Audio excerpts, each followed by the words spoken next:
Okay, so last week ang pinag-aralan natin is how to insert text, how to insert countdown within the text, how to insert image, and how to use window capture. Ngayon naman, pag-aaralan naman natin yung different tools na meron tayo dito sa ating sources. So, for example, gusto naman natin, ang madalas natin ginagamit dito is text, window capture, video capture, saka image. Yung ito, hindi natin masyadong ginagamit. Okay, so doon tayo sa madalas natin ginagamit. So, yung hindi pa natin nagagawa dito, yung video capture. Para saan ang video capture? Okay, that's the use of Elgato or ng capture card. Alam mo yun, yung capture card natin. Ito yun. Isa na yun. Ito. Ang purpose nito, para ma-capture niya, tawag kasi dito, video or capture card. Video capture or capture card. So, pag pinasok mo siya dito, gamit yung nasa iPad or nasa ibang laptop, pasok niya dito, papasok niya dito. Pwede naman diretso. Okay, pero mas prepared natin na medyo. Okay. Okay, for example, meron tayong iPad papunta dito. So, kukunin natin kung ano yung nasa iPad. Kaya siya video capture. Kina-capture niya yung nasa different device. So, for example, ito. Connect natin yan. Pinangalan natin iPad. Okay, so okay natin yan. So, hahanapin natin ngayon dito sa device kung ano yung nakasalpak. Okay, so for example, ito siya. Wala lang tayo nakasalpak ngayon, pero makikita niya dito. I-check yan ni OBS kung ano yung nakasalpak natin video capture or HDMI na connected dito sa PC natin. So, okay mo lang yan. Tapos, madedetect mo na yan. So, fade na natin yan. Okay? Alright, so okay, delete natin to. Delete natin. Ayun yung isa. Ngayon naman, tuturo ko is how to create transition. So, kanina wala to. But agency. For example, gagawa tayo ng new. Transition. Pangalan natin siya as transitions. Okay. So, for example, meron tayong nilagay dito image na ito. Tapos, meron tayong in-insert dito na C2. Nilagyan natin ng, for example, ano ba image? Pictures. Halimbawa, screenshots nito. Halimbawa, yan. Lagyan natin dito. Tapos, wala tayong transition. Nagaganyan lang tayo. Ganyan-ganyan. Maglalagay tayo ng inang transition. Saan natin siya makukuha? Dito sa ating dito natin. Makita natin siya. Open. Okay. Paano natin magagawa yung ating transition? So, punta tayo sa ano yan? Ang mga like ko sa'yo.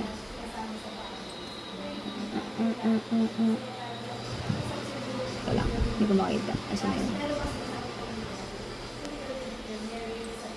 Ang mga like ko sa'yo. Hanapin ko lang. Same option, profits, docs. Ito para sa'yo. Ito. Ito add. Tayo sa add.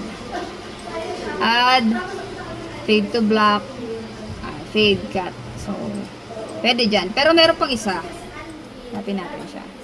Saan na yun? Stream. Okay. Docs. Ito, scene transitions. Okay, scene transitions. So, lalabas siya dito. Gusto natin ng fade. Gusto natin ng cut. Okay. Pwede pa tayong mag-add kasi meron pang swipe. Pwede slide, stringer, fade to color, lumawipe. So, tingnan natin yung difference. Halimbawa, pag fade natin yan.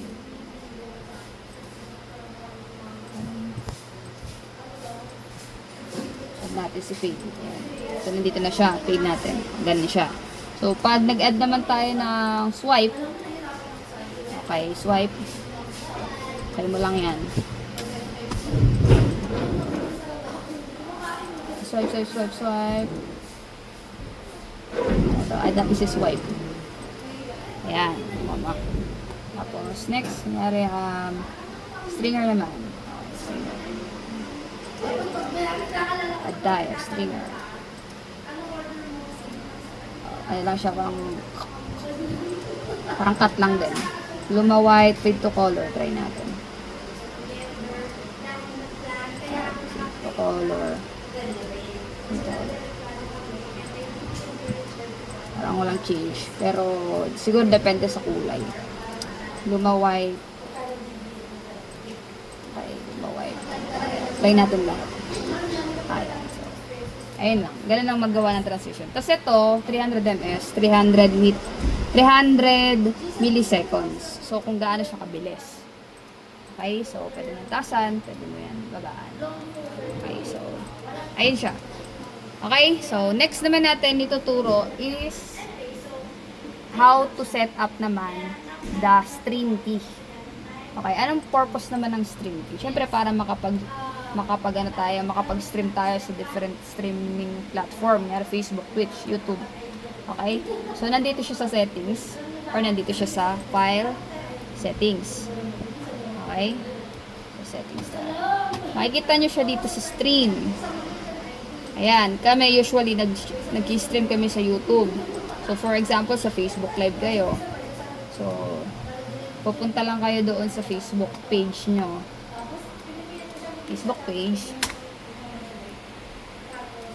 Tapos, halimbawa, dito sa, sa page natin, sa Keepers Global. Dito tayo mag-test run. Pwede rin to sa FB group, FB group page. Pwede ka mag-stream. So, punta ka sa pinaka-page mo. Doon lang tayo sa test para matry natin. Okay, doon tayo sa my OBS. Meron kasi tayong OBS training. Yan, test to. So, write something. Punta ka lang sa, ito, yung more, live video. Yan, so, dito, makikita mo yung go live or created live. Punta ka dito sa go live. God bless na rin. Sige, good. So, ayan. So, allow while visiting the site. Alam mo yan, kasi parang marinig doon. So, ito, optional siya, pero lagyan mo ng title, syempre. Kunyari, test OBS. Test OBS. Okay, stream key. Ay, stream mo siya, hindi siya web. Stream software, pipiliin mo para makuha mo to. Para kung anong i-stream natin, sa OBS, manggaling sa OBS, ayun yung lalabas. Lumabas yan, nakakalabas na may nag. Isa mga Tagaytay. So, dito mo siya pinaste. Kukunin mo siya. Copy. Tapos, ito stream key. Ulit tayo. Para malala natin. Okay. Punta tayo sa pinaka-page natin, page or FB group. Punta ka sa write something. Kunyari, gusto mong mag-live. Punta ka dito sa three dots, which is the more. Live video. Go live.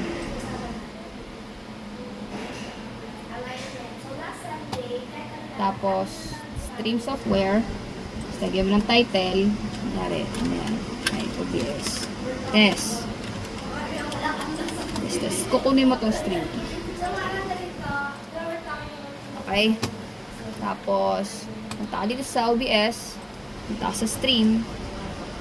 Punta tayo sa file, settings, stream. Yan, stream.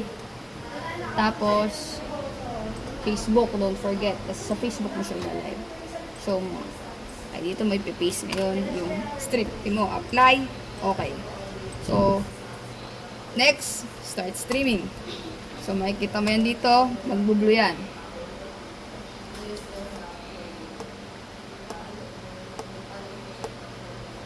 Nag-blue na siya. Pag nag-blue na siya, ibig sabihin ready na siya.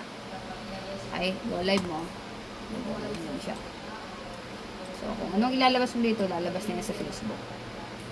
Okay, so, fade natin So, tingnan natin kung lalabas. Delay lang siya. Siguro ilang seconds, 30 seconds. Lalabas yan siya. Okay. Kuha. So, that's streaming. So, ginagamit ng streaming kapag minsan kapag magla-live ka ng ng mga products na binibenta mo, kaya kapag sa church, presentations o kaya sa pag mag-games. Ayan. So, ayan, live na natin. Ayun yung purpose na. Okay, so next, na last natin ituturo ngayong araw na ito is settings tayo. Appearance. So, appearance, madali lang naman to. Kalkulain mo lang siya. Sa appearance, meron tayong different dyan. Classic. Ayan. Classic pinili ko para ma-compact natin siya. Default. Ayan yung pinaka-default na version na to. OBS Studio 32.0.1. Normal. Ayan. Kung gusto mo ng malaki, ganyan. Import factory. Ayan. Angas yan pag ganyan. Angas. Light. Oh, bira. Ayan yung default niyan before. Tapos, sumakit ng mata ng mga tao. So ito ang ano natin classic tayo. Tapos ito, pinakamaliit. So, kasi nare-resize siya So, ganun siya. Okay? Ano pa ba? So, halimbawa naman, mag-start recording tayo. Last. Start recording tayo. Tapos, saan siya mapupunta?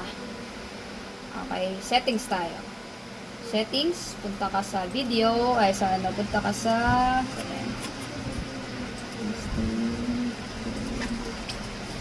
output. Sa output, punta ka sa output, punta ka sa recording. Tapos may kita mo dyan kung saan nasa-save. Ayan, recording path.